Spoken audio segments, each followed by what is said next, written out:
Well, I'm out here at the wood pile, and I've got with me today the last chainsaw new that I'm ever going to buy. It's a Husqvarna 545 Mark II auto-tune chainsaw with an 18-inch bar. Now, when I say this is the last new chainsaw that I'm going to buy ever, it has to do with a couple of things. One of them is I've got more chainsaws than you can shake a stick. My friends and family, they say, what do you need another chainsaw for? And they're looking through the lens of practicality. I mean, my dad got along pretty much his whole life with a Homelite Super XL, and a buddy of mine, his dad got along with a McCulloch 1010. But me and one of my boys in particular, we just look at the chainsaws as a necessity, but also a hobby. And so up until recently, I'd never owned a Husqvarna chainsaw. And I bought a 435, which is a pretty nice little saw. Jury's out on, whether it's going to be a reliable saw or not. And I just need to put some gas through it and use it. But it's a lightweight saw. It's got a 16-inch bar and it does a fine job so far. But what I didn't have was what I call the gold standard of Husqvarna chainsaws. And I remember back in the late 70s or early 80s, somewhere along in there, we started seeing Husqvarnas show up in our area. And prior to that, Steel had kind of moved in and was competing with McCulloch and Homelite. And there were a few Polands around, but most of the Polands were from Sears. They were Craftsman chainsaws. And then I remember we actually had it was a Dayton branded, Granger Dayton branded Poland chainsaw, and it was a good saw, but it was, before I really had an interest in chainsaws, so it came and went. But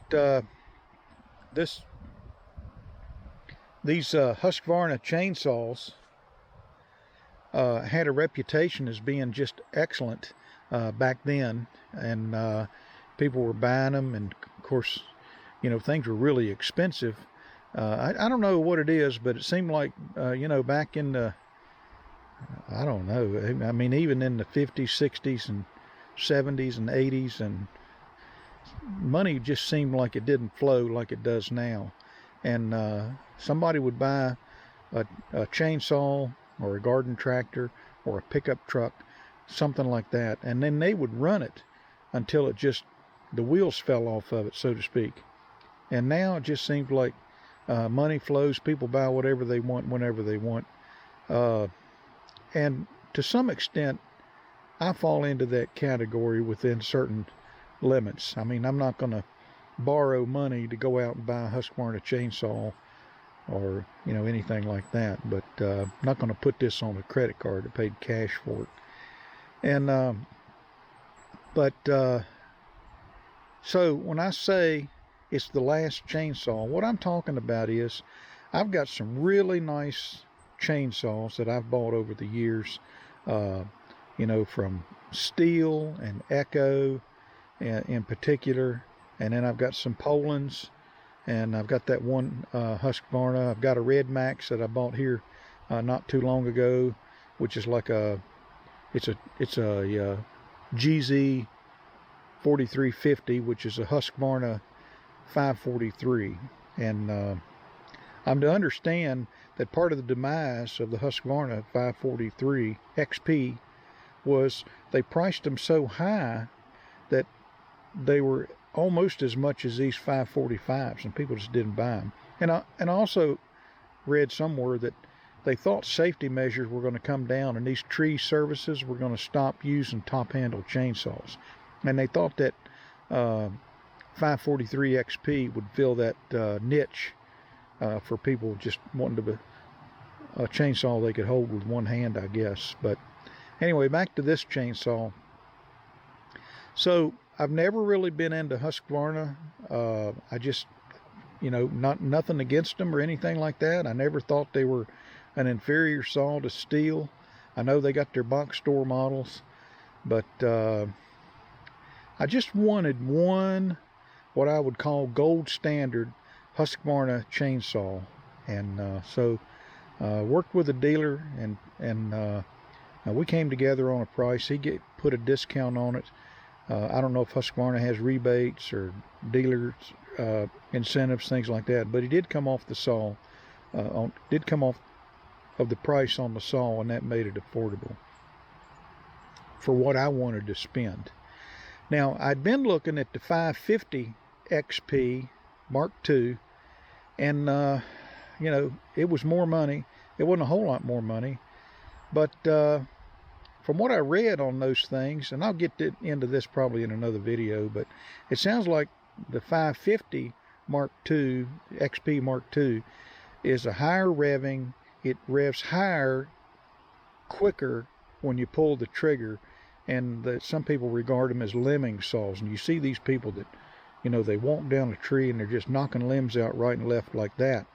And I didn't really need that at my age. When I walk down a tree limbing it up, I use a smaller chainsaw, and I'm making sure I'm not tripping and falling and breaking my head. So I didn't really need that. The other thing that this saw has that I wanted, the Mark I versions of this saw and the 550 had a decompression button, which I really like. And easy pull starting on these chainsaws at my age is important, because my wrist and elbow don't take the shock like it used to when a saw kicks back and jerks it out of your hand. Well, this saw has a spring assist starter, and it works some way. I guess it's magic. The 550 doesn't have it, but you can add it off of this saw. But that was even more money.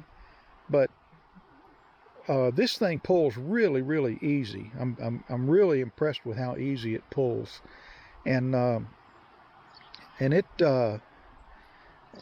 you know, so when I look at the specs, this doesn't rev quite as high. It's got just a tick less horsepower, but it's all really close. And when you're cutting firewood, I'm not sure there's much of a difference between the 550 and the 545 in the real world.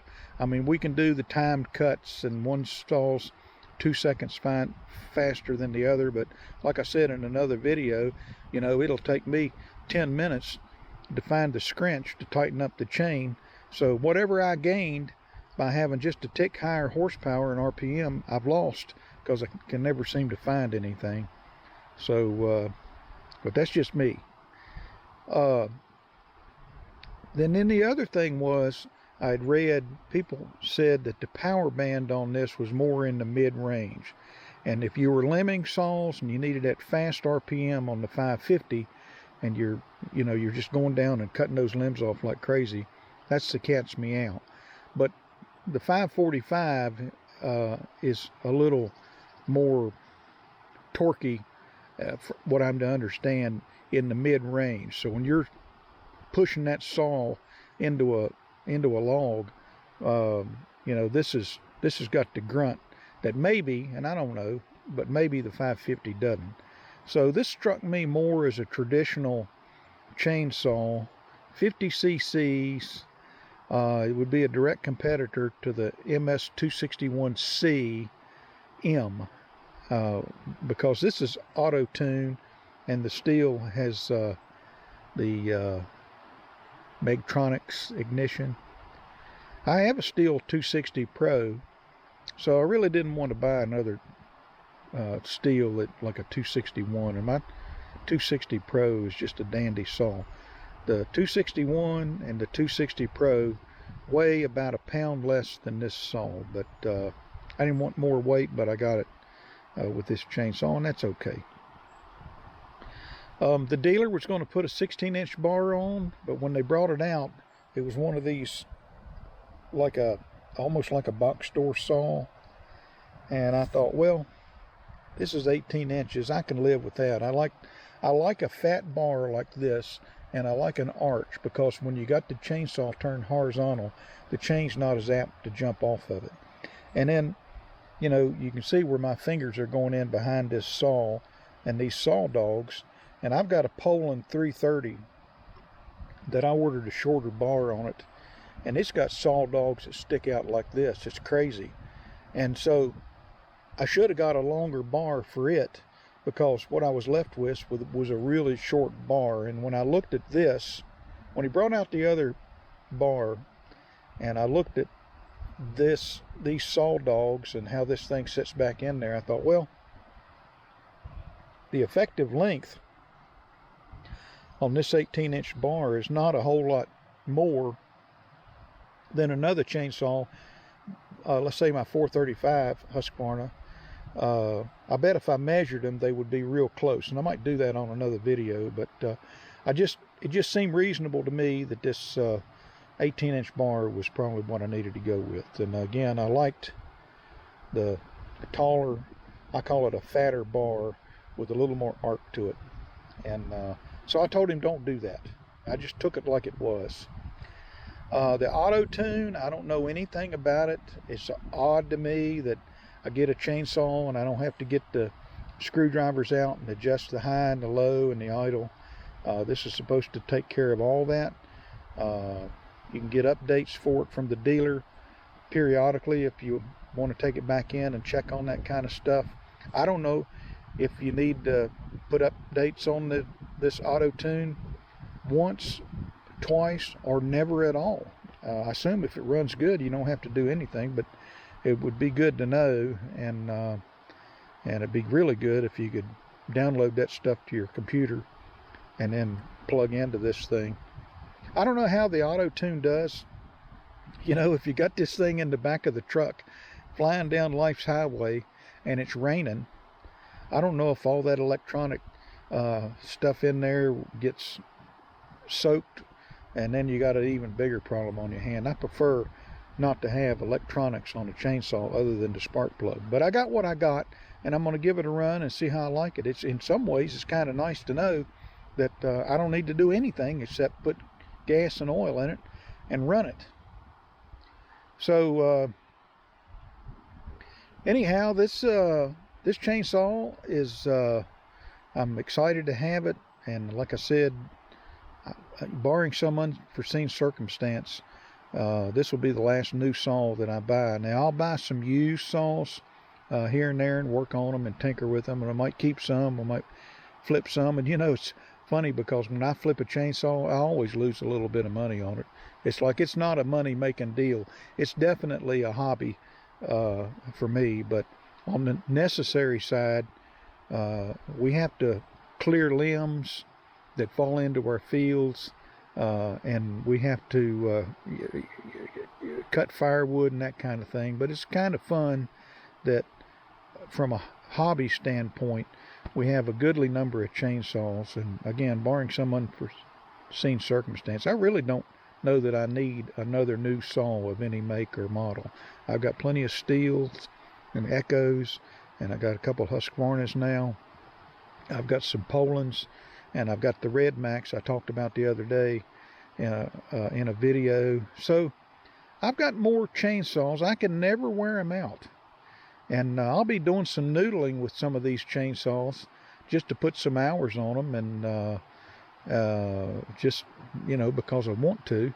But as the channel content grows, and you know, you'll start seeing more and more and more of the chainsaws that I've got being used. But also, this is the OPE channel and commentary, so outdoor power equipment. So, you know, we're in winter now here, and so obviously we're cutting firewood. When we swerve into summer, we'll be getting into trimmers and weed eaters and riding mowers, garden tractors, and things like that. I got all that stuff, and I'm just here in my retirement, especially, just trying to enjoy the hobby a little bit. So what I'm gonna do here is I'm gonna fire up this chainsaw, let it warm up a little bit, and then I'm gonna go through all of these pieces of wood at one time. And I've been getting laps and limbs that fall in the edge of our fields out today, and these were some of the bigger ones, and I thought, well, I'll just set that thing up there.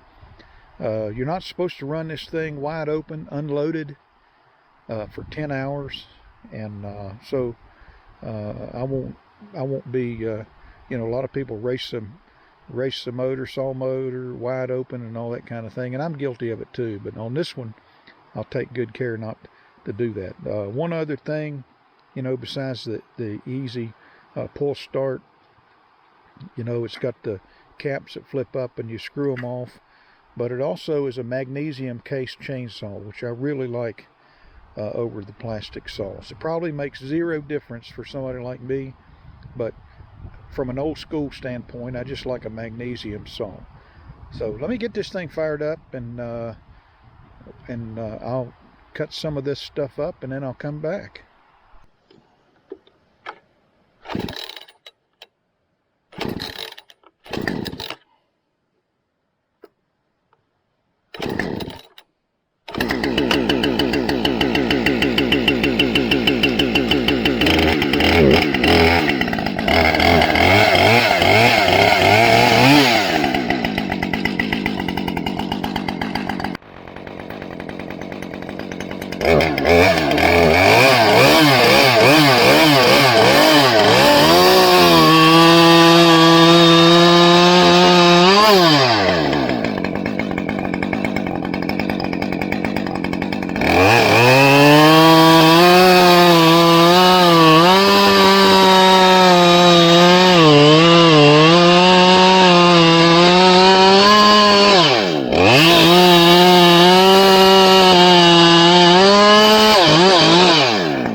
Just a little test drive here with the Husqvarna 545, and it's got some power. It really does.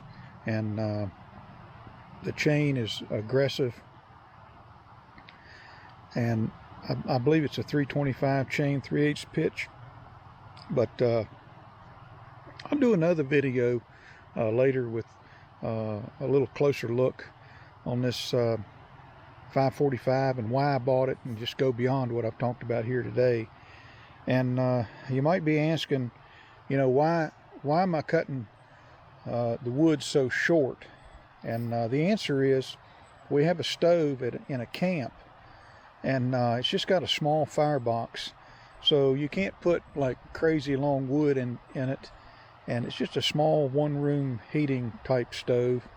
And so we don't mind cutting firewood like this. And you know, if you like running a chainsaw, you get that many more hours on it. Instead of cutting the pieces that long, you cut them that long. But anyway, so the last chainsaw new I believe I'll ever buy, barring some extenuating circumstances, the Husqvarna 545. I believe this to be, you know, follows in the footsteps of the legacy and legendary Husqvarna magnesium cased saws that came into this country. I'm in the United States, you know, in the late 70s. It might have been the mid 70s, but certainly on up into the 80s, that people had such high regard for. And I believe they were the gold standard saws, and I believe this one is too, and that's why I bought it. So more to come. We'll talk to you later.